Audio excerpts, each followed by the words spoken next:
13년째 이어온 초교파 통일기도운동 세일의 평화기도회가 진행 중입니다. 네, 통일의 꿈을 안고 지속적으로 진행되어 기도회인데요. 평화한국 허문영 대표 모시고 관련 이야기 나눠보도록 하겠습니다. 대표님 안녕하십니까? 네, 안녕하세요. 네, 반갑습니다. 불러주셔서 감사합니다. 네, 아유, 자 이제 막바지로 접어들었을 것 같은데요. 네. 올해 세일의 평화기도회 좀 어떻게 진행이 되고 있나요? 네네. 오늘이 이제 14째 날이에요. 네. 그래서 지난 6월 5일 주안 장로교회에서 개회 예배로 시작해서 네.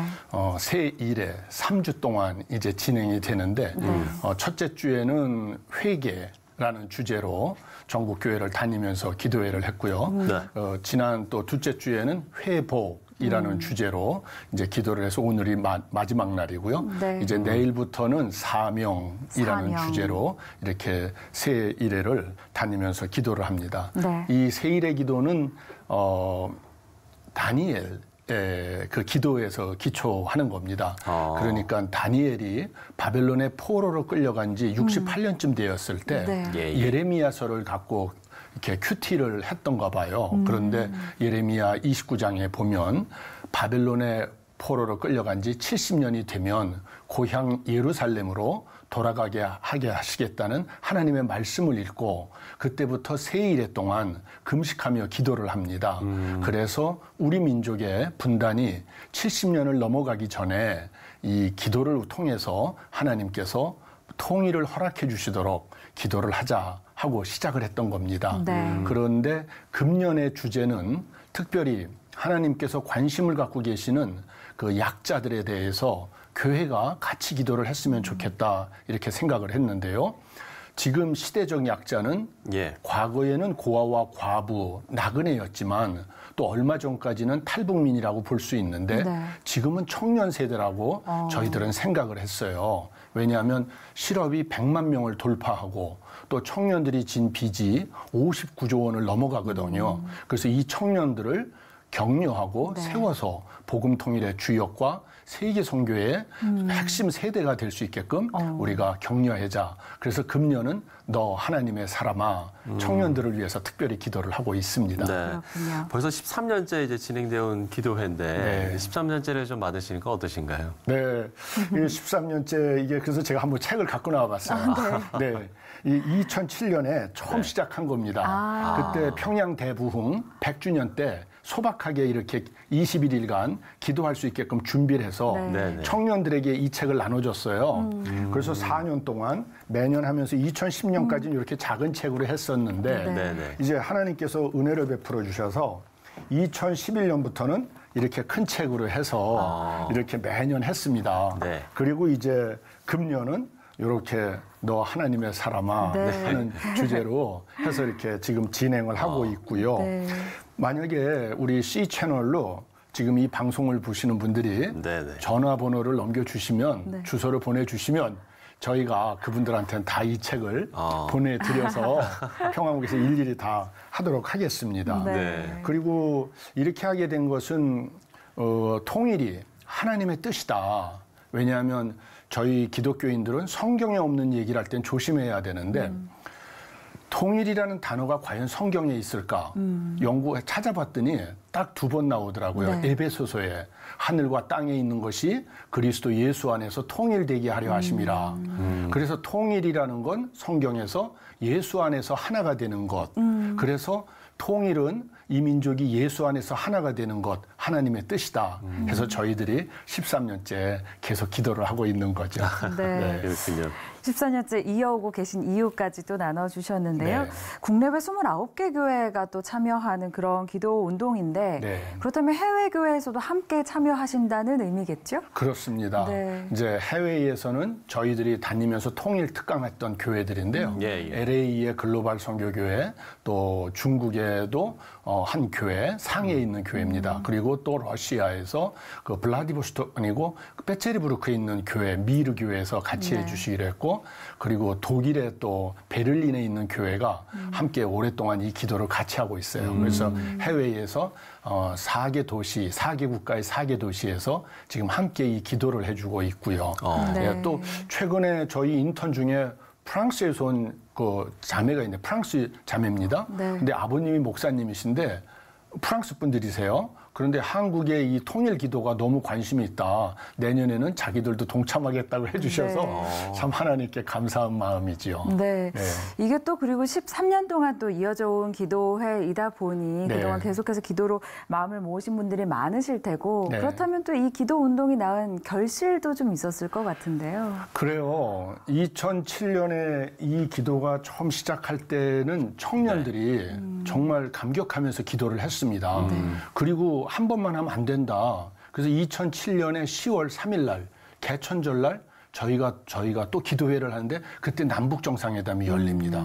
그래서 14 공동선언이 이 기도의 열매라고 저희들은 고백하는 거죠. 네. 또 2010년 같은 경우에는 저희가 그 경술국치 100년이 되는 해인데 나라와 민족을 위해서 기도했는데 8.15 한국 기독교 선언이 나옵니다. 그래서 저희들은 참 감사하고요.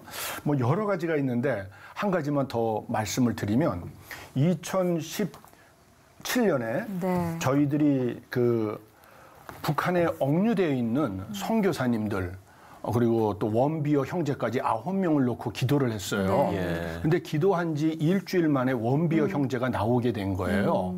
그리고 석 달 동안 저희들은 이게 21일 기도하지만 릴레이로도 금식 기도를 계속 합니다. 네. 그래서 석 달 지나서 이면수 목사님이 나오셨어요. 그리고 작년에 그 세일의 기도 이후에도 계속 기도를 하는데 놀랍게도 미국에서 파송된 선교사 3분, 그중에 한 분이 저희 평안국 선교사님이셨어요. 네. 그런데 3분이 다 나오셨어요. 그래서 참 불가능할 것 같았던 북한에 억류되어 계셨던 선교사님들이 나오시게 됐다. 그래서 저희는 하나님께 너무 감사하죠. 문제는 아직도 억류되어 계시는 선교사님들이 계세요. 한국 국적의 선교사님 3분이 있는데요. 그 2013년에 억류되신 김정욱 선교사, 2014년 10월에 억류되신 김국기 선교사, 2014년 12월에 억류되신 최충길 선교사, 그리고 조선족 장백교회의 선교사신데 장문석 집사님, 요 4분이 아직도 북한에 우리 선교사님으로 억류돼 계셔요. 그래서 저희들은 이분들이 석방되게끔 또 앞으로 4차 남북 정상회담이 열리면 문재인 대통령님께서 꼭 이분들을 우리 국민이니까 모시고 나올 수 있게끔 기도를 하고 있습니다. 네. 네. 참 억류된 선교사님들을 또 위해서 열심히 네. 좀 기도를 해야겠다는 생각이 듭니다. 네. 통일기도 운동이니만큼 이제 통일의 비전을 품고 기도하게 될 텐데요.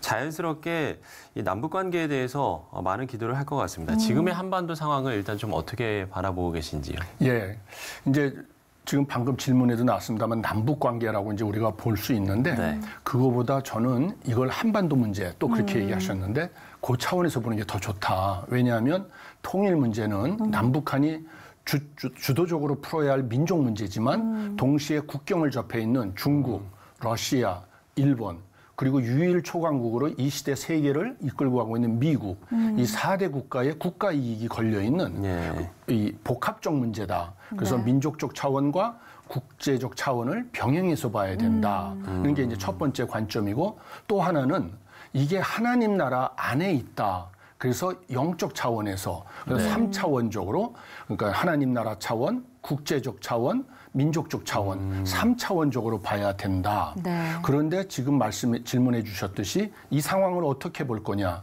이 상황은 지금 냉전이 해체돼가는 해빙기의 시점에 있다고 볼 수 있다. 근데 해빙이 되다가 지금 잠깐 교착되어 있는 상황이다. 네. 예. 저는 그게 감사해요. 왜 감사하냐면 우리가 아직 제대로 준비를 못했어요. 그래서 제대로 준비할 수 있게끔 하나님께서 이 상황을 잠깐 교착 국면으로 만들어 주신 것이다. 우리가 잘 준비하면 하나님께서 영적 차원부터 국제적 차원, 민족적 차원 이 해빙기를 잘 풀어주실 것이다. 이렇게 기대를 하는 거죠. 네, 그렇군요. 이제 한반도 문제에 대한 해법을 찾는 과정에서 또 저희가 교회의 역할을 빼놓을 수가 없습니다. 가장 우선시되어야 할 부분이 어떤 거라고 생각하세요? 예, 아주 중요한 질문이신데요. 저는 기도라고 생각해요. 기도. 왜 그러냐면 지금 기도회 때문에 나오기도 했지만 독일이 1990년에 통일을 합니다. 그리고 3년 뒤에 한국의 신학자와 목회자들이 독일을 방문해서 초대 통일 독일 대통령 리카르트 폰 바이체커라고 하는 대통령님을 만나요. 이분이 장로세요. 그래서 우리 신학자들이 물어봐요. 우리 한민족은 정말 기도를 많이 했는데 통일이 안 됐고 네. 독일은 그렇게 통일을 기도했다는 얘기를 못 들었는데 통일이 됐습니다. 하나님께서 어떻게 이렇게 응답하실 수 있습니까? 하고 질문을 하니까 네. 그 바이체커 장로 대통령 답변이 여러분들은 기도를 많이 해서 하나님의 은혜로 통일이 안 됐고 우리는 기도를 안 해서 벌로 통일이 됐습니다. 이런 거예요. 그래서 우리가 놀래서 이해가 잘 안 됩니다. 네. 그랬더니 우리는 기도를 안 했더니 갑작스레 이렇게 통일이 됐다. 네. 왜 이렇게 우리에게 혼란스러운 일이 갑자기 벌어졌을까 봤더니 하나님께서 한민족의 통일을 하나님께서 잘 준비하게 하시려고 독일을 통일시키셔서 독일이 잘한 건 한민족이 따라가고 독일이 잘못하고 있는 건 성경적으로 다른 길을 찾게 하시려고 우리 독일을 통일시킨 거다. 이런 얘기를 했어요. 네. 그래서 저는 지금 하나님께서 우리에게 통일을 준비할 수 있는 시간을 주셨었다. 근데 30년 동안 주셨거든요. 왜냐하면 내년이 독일 통일 30년이 됩니다. 1990년에 통일이 됐으니까 내년이면 2020년. 근데 그 30년 동안 한국 교회가 잘 준비했는가 볼 때 참 그런 면에서 아쉬움이 있죠. 그래서 다시 하나님께 잘 기도하고 우리가 하나님의 뜻대로 통일을 준비하는 것이 늦었지만 네. 지금이라도 해야 할 때다 이렇게 생각을 하는 네. 거죠. 오늘 또 우리 대표님께서 기도의 힘에 대해서 여러 네. 번 또 강조를 해주셨는데요. 사실 어느 때나 나라를 위해 기도가 필요하지 않을 때는 없었던 것 같습니다. 네. 마지막으로 좀 세일의 기도회를 통해서 저희가 좀 함께 집중적으로 기도해야 할 내용이 있다면 나눠주시면 좋겠는데요. 네. 일단 금년의 주제가 너 하나님의 사람아 청년 세대입니다. 네. 그래서 이 청년 세대가 지금 많이 좌절하고 힘들어 하는데 이 청년들을 격려해서 고난이 없는 자에게는 역사도 없다. 우리 예수님도 디모데서에 보면 하나님의 아들이시지만 고난을 받으시고 인내를 통해서 순종함을 배워가지고 온전함에 이르렀다는 말씀이 있거든요. 저는 우리 청년들이 지금 너무 힘들어하는데 이 청년들이 앞으로 세계를 바꾸는 주역들이 될 것이다. 네. 그래서 우리 기성세대도 이 청년들을 너무 안타깝게만 보고 이렇게 좀 비판하지 말고 격려해주고 기다리면서 이들이 세계 민족의 복음 통일과 세계 선교의 주역이 되게끔 우리가 금년에 특별히 청년 세대를 격려해 주자. 이게 첫 번째 기도 제목이고요. 예. 두 번째는 아까도 말씀드린 억류 선교사, 김정욱 선교사, 김국기 선교사, 최충길 선교사, 장문석 선교사 이분들이 석방될 수 있게끔 기도해 주셨으면 좋겠고요.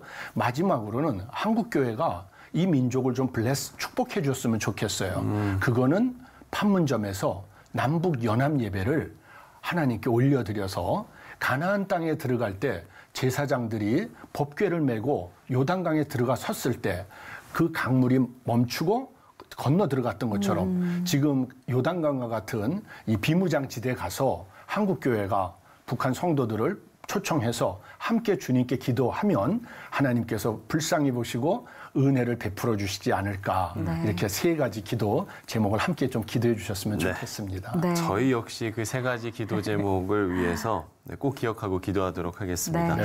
그야말로 한국교회와 성도들 모두가 이 평화를 향한 기도에 불을 끄지 않았으면 좋겠다라는 생각을 마지막에 좀 가져봅니다. 네. 평화 한국 허문영 대표와 이야기 나눠봤습니다. 오늘 말씀 고맙습니다. 네, 감사합니다. 감사합니다.